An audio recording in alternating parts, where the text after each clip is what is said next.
نفتح ملف كاس العرب.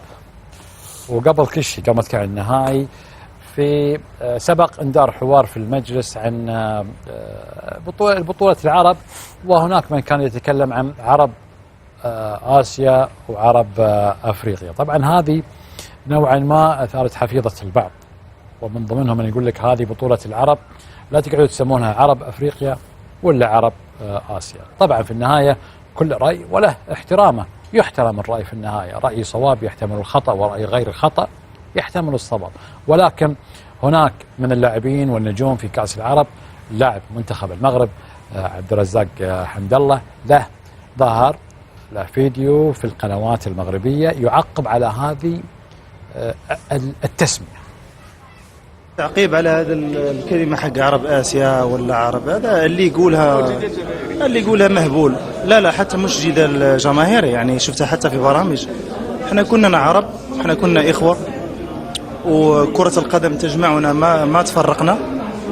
فأنا ضد هذه الكلمة حق عرب آسيا ولا عرب أفريقيا. فالحمد لله على كل حال، وأنا فرحان أننا مشينا النهائي.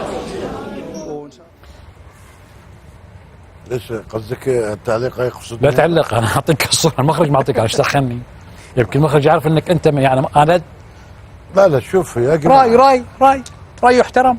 وزين ما مندرب مالهم في كاس العالم قال نحن مش عرب بربر، يعني دحين يقوم فوقنا احنا. انا خالد كيف اقدر اميز الناس واسميهم؟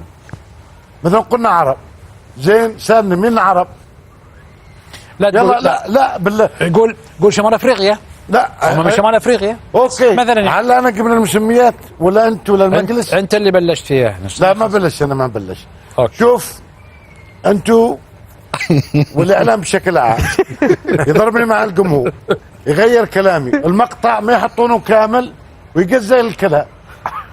انا من بادي لا يمكن صديق بيتحاور معي كاول مره اخليه، ثاني مره اخليك، لكن ثالث مره اذا تكذب على الهواء اقول لك كذاب وانت بتمثل كذا، لانك انت بتحطني في اشياء انا ما قلت. تقول احمد قال واحمد قال، الجماعه ما عاد يحطوا كلامي، يقزوا. تعرف الاعلام اصبحت ماده، انا ماده كلها كذب. يسمونها لا يعني ماده غير حقيقيه. من يتابع لحظه خالد، من يتابع البرنامج بيعرفني على الصح، لكن من يتابع الفيديوهات بيعرفني غلطان، لان التجزئه اصبحت تجزئه، يقزوا ويقطعوا. انا قلت هو قال ويحول له انت قلت هذا الكلام، بس هو عرب افريقيا اساسا. لا انا تطرقت في العرب افريقيا ولا تطرقت من مين طرقت مش في اوروبا استفدت من اوروبا. لا ما تطرقت.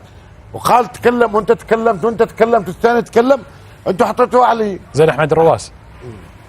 يا اخي نمزح معك، رايك وكيفك يا اخي في لا بس هو اوكي خلاص. هو يقول لك سمونا العرب وخلاص بس. ما هو كان المفروض يقول مدربه هو بعد مغربي. هذا شوف، لا نفس الشيء بهذا احمد، يعني هم عندهم صراع لا يحولوا علينا نحن. ارجو لا تحول صراعك واشياتك علينا نحن. ما عندنا اذا عندهم بربر ومثلا عرب. لا ما عندنا بربر. احنا في تونس وسام الملولي ياخذ ميداليه. تونس خلينا من تونس. مش تونس يعني انا عندي بطل. خليني في تونس. انا عندي انا عندي بطل. انا عندي بطل. بعطيك حاجه. انا عندي بطل في تونس هز ميداليه في الالعاب الاولمبيه السباحه. باهي أسامة الملولي ولا أنس جابر لعبة التنس. ايوه ايش تكتب؟ اللاعب العربي ولا اللاعب العربي الافريقي؟ لا تونسي. شمال افريقيا. منين؟ اكتب تونسي. ما تكتب تونسي، ما يكتبوش حتى هنا في قطر. كنا نقول اللاعب العربي. انا في البطولات الكبيره نمثل في العرب. نفتح لحظه. اذا انتم عندكم القوميات هذا نحن عندنا مش قوميات، تفتخر يا اخي. بس انا اكتب افتخار ان هذا واحد عربي اللعبه العربيه. لا اسمح لي يا احمد، اسمح لي ابو جاسم. انا اعتقد انه في مبالغه في رده الفعل حول هذا الموضوع. هو موقع جغرافي يا جماعه الخير، يعني انا اعتقد انه اخذوها الى ابعد من ذلك. فيه عرب افريقيا وعرب في قاره اسيا. ليه ما زعل العرب لما يقول لك عرب اسيا؟ ليه ما زعلوا العرب اللي في اسيا؟ ليه مثلا الخليج ما يزعلون لما يقولون عرب اسيا؟ ايش المشكله لما نتحدث عن موقع جغرافي؟ هو موقع جغرافي ولكن يجمع العروبة، تجمع في هذا المكان. ليش ما حطيناش في البطولة هذه بطولة عرب افريقيا وعرب اسيا؟ اذا كذا اعتقد انه لا ليش نسموا فيها كاس عربي؟ محمد ما نسميها كاس عرب افريقيا وكاس عرب اسيا. سوينا كذا. ما مسميها بالعربي. ولا ما غلط؟ التجمع العربي الاسيوي الافريقي شمال افريقيا مش مسمى، ما مسمين نحن الشرق الاوسط؟ ليش ولا نسموا في غلط؟ البطوله كذا رويش؟ الشرق الاوسط منهم. طيب ليش شباب. نسموا فيها؟ ليش نسموا فيها البطوله العربيه؟ احنا اليوم كيف حددك احمد ليش رواس، ما نسموهاش بطوله احنا نسميها بطوله كأس عربيه؟ العرب. اذا تحب هكا نسموها بطوله عرب افريقيا، بطوله عرب اسيا. احمد الرواس زين اوكي لحظه تحطني انت ما بعدين حطيتك مو في بالدقائق. المدفع وتقول لي احمد دقيقه لحظه. اولا لا جبت شمال افريقيا انا لا اله الا الله. ولا انا حددت هذولا ولا تكلمت. انا تكلمت انهم خبرات عمار. اكاديميه كلنا من اوروبا بس. يلا يعطيك الصحه، شكرا لك. يعطيك الصحة ضربني بعد كل يوم 1000 مقطع ربي يعالجني. ها حقوق على هوا كذابين. احمد الرواس. احمد هذا الامس حوار مع محمد بركات.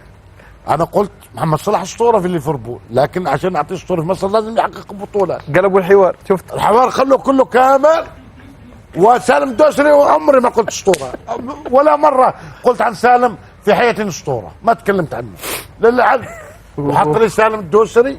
شوف انت بس سالم اسطوره. يعني خالد اصبحت ماده تلعبوا فيها. لحظة. هل كنت هلكتوني والله؟ لو سمحت كله مستحيل. بس دقيقه، رجاء الريال اللي على يميني مش اسمه محمد بركات، من اليوم اسمه علي البسكي. على ايش؟ علي البسكي. علي البسك. انا لو كنت قلت علي البسك.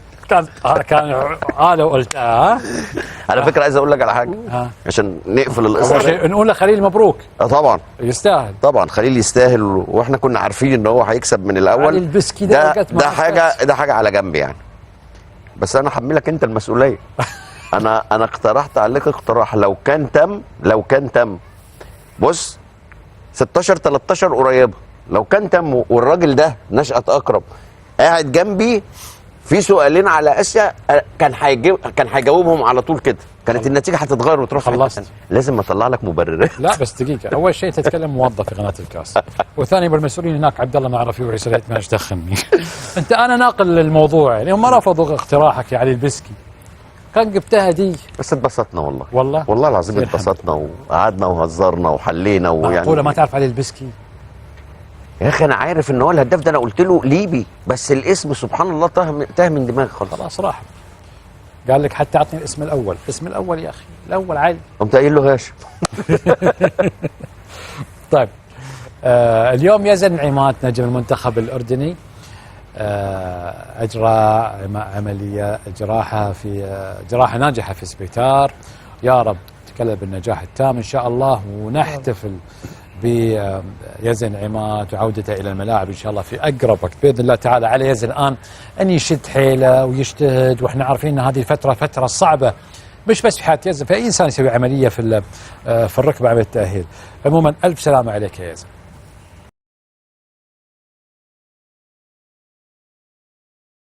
الحمد لله اليوم أتموا عملية يزن وعملية ناجحة.